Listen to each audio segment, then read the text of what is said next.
गोला कोकरनाथ सीट पर 3 तारीख को उपचुनाव होने और उपचुनाव से पहले दोनों पार्टियां एक दूसरे पर आरोप प्रत्यारोप का दौर जारी रख चुकी हैं। देखिए, गोला कोकरनाथ सीट पर जो चुनाव प्रचार का सिलसिला था वो तो अब थम चुका है, क्योंकि 3 तारीख को उपचुनाव है, आचार संहिता लगी हुई है और आचार संहिता के पहले जो पूरा चुनाव प्रचार का दौर था वो अब खत्म हो चुका है, क्योंकि चुनाव प्रचार की तारीख आज ही थी।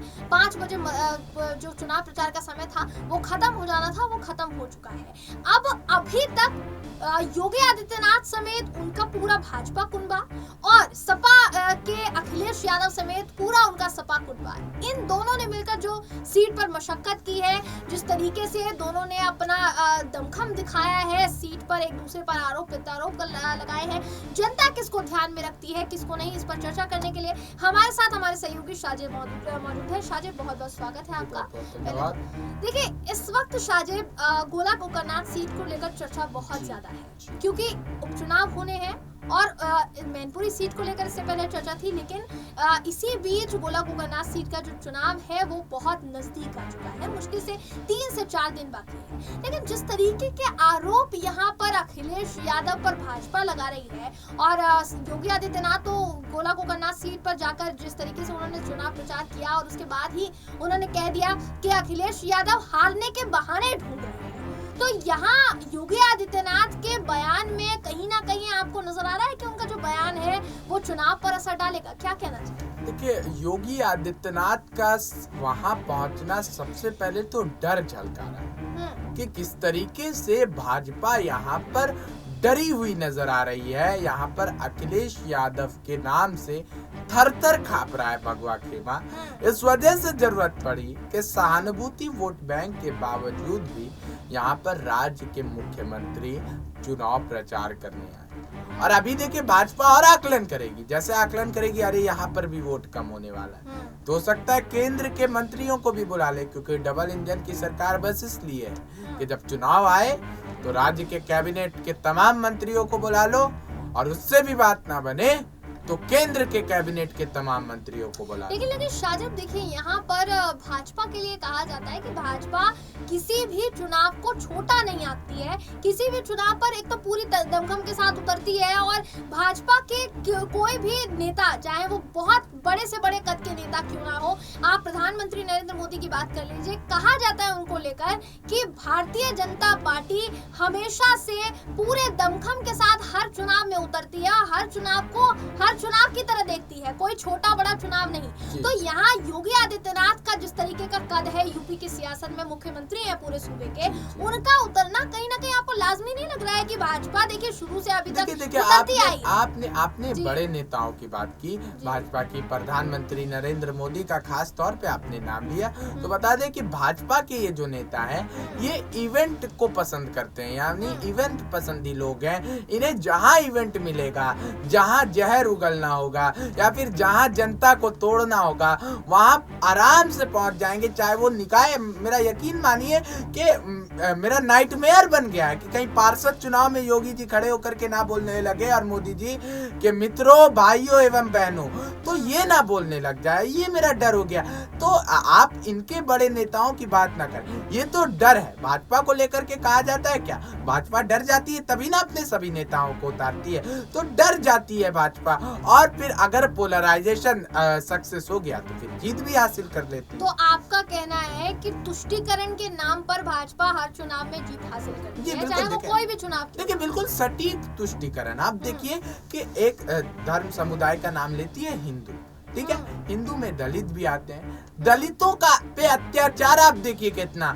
इस 2020 का जो साल है इसमें दलितों के ऊपर उत्तर प्रदेश ने सबसे अधिक अत्याचार के मामले दर्ज किए हैं। यहाँ पर 12,714 से भी अधिक दलितों के ऊपर अत्याचार के मामले दर्ज हुए हैं। तो फिर वो तो आप इसे तुष्टीकरण नहीं कहेंगी तो क्या कहेंगी?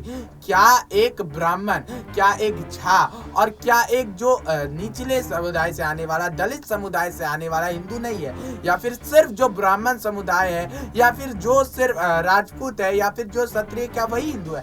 क्या एक दलित हिंदू नहीं है? तो ये तो तुष्टीकरण है, साफ तौर पर झलक रहा है। और ब्राह्मण की भी आप बात करते हैं तो ब्राह्मणों के साथ भी देखिए अंदरूनी तौर पर वहां पर भी भाजपा जड़ काटने का काम कर रही है। आप अगर कैबिनेट में देखेंगे तो उनके कैबिनेट को अगर आप सही तरीके से आकलन करेंगे तो ये बात आपको हुबहू समझ में आ जाएगी। इस वजह से देखिए रेल की जो है डिब्बियां बदली जा रही है, इंजन भले ही नहीं बदल रहा है लेकिन डिब्बियां बदली। लेकिन देखिए यहाँ बीजेपी को लेकर तो देखिए ये कहा जाता है और बीजेपी ऐसा करती हुई नजर भी आई है। हाल के दिनों में देखेंगे यहाँ ज्यादातर उन लोगों को मौका दिया जाता है। बीजेपी खुद भी कहती है कि हम पिछड़ी जाति के लोगों को मौका देते हैं, हम जितने भी पिछड़े नेता हैं बिल्कुल देखिए बिल्कुल मेरा सवाल पूरा होने दीजिए। यहाँ पर देखिए यहाँ जो आप बात करेंगे, आपने कहा कि क्या ब्राह्मण नेता आपको दिखाई देगा उसमें। देखिए ब्राह्मण नेता आप बात करेंगे तो लखीमपुर खीरी के जो सांसद हैं अजय मिश्रा टेनी जो है, अजय मिश्रा टेनी एकमात्र ब्राह्मण नेता है वो पूरे मंत्रिमंडल में,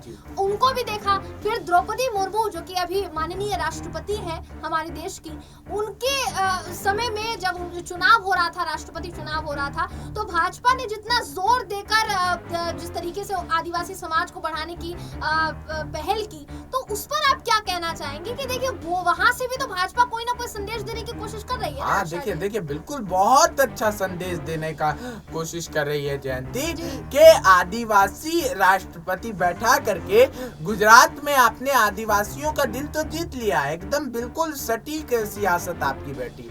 लेकिन आपने जो यहाँ पर एक कानून लाया जिसकी चर्चा जो है हुड़क चुल्लू मीडिया नहीं करेगा, वो बताना चाहता हूँ कि यहाँ पर आदिवासियों के और वन में रहने वाले लोगों के मर्जी के बिना जो है अब कॉर्पोरेट घराने यहाँ पर आसानी से वन के पेड़ काट सकते हैं। तो ये क्या है? ये तुष्टीकरण नहीं है तो क्या है जयंती? आपने एक व्यक्ति को पद पर बैठा दिया, द्रौपदी मुर्मू को राष्ट्रपति पद पर, लेकिन उस समुदाय की उत्थान की बात आप कहाँ कर रहे हैं? आपने तो उस समुदाय के उत्थान की बात नहीं और उन्हें हिड़ने का आपने और उन्हें दबाने का काम किया।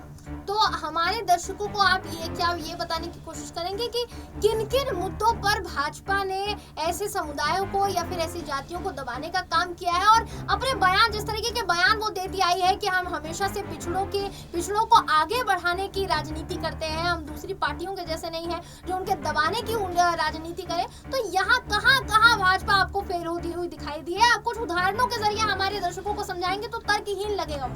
जी देखिए बिल्कुल मैं आंकड़ों के साथ आपको समझाऊंगा। रामनाथ कोविंद को आप जानती हैं, राष्ट्रपति थे हमारे।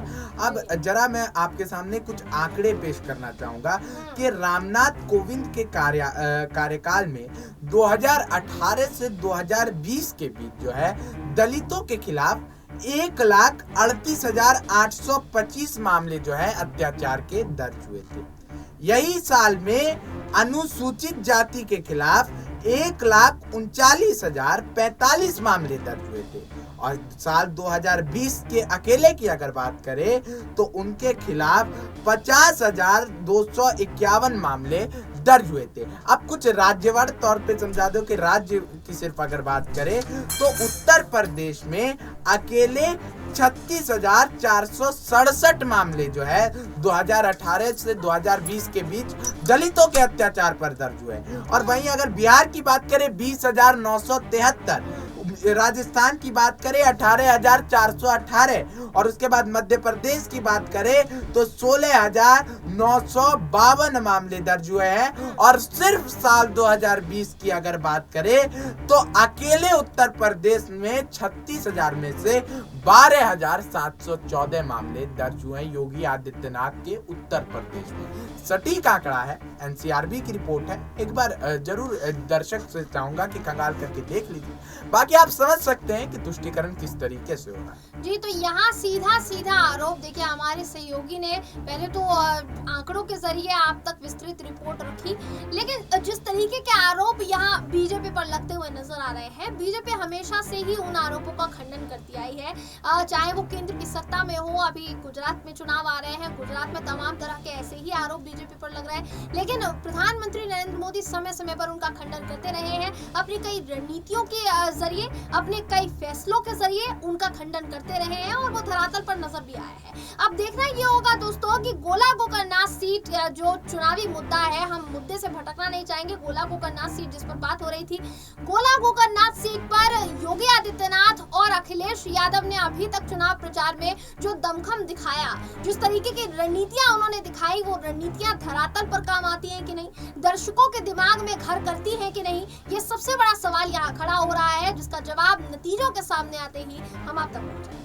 बहरहाल इस खबर पर आपकी राय क्या है, कमेंट करके जरूर बताइएगा। वीडियो अगर आपको पसंद आया हो तो वीडियो को लाइक और शेयर करना ना भूलें। फिर मुलाकात होगी आपसे किसी ऐसी ही खबर के साथ, तब तक के लिए नमस्कार।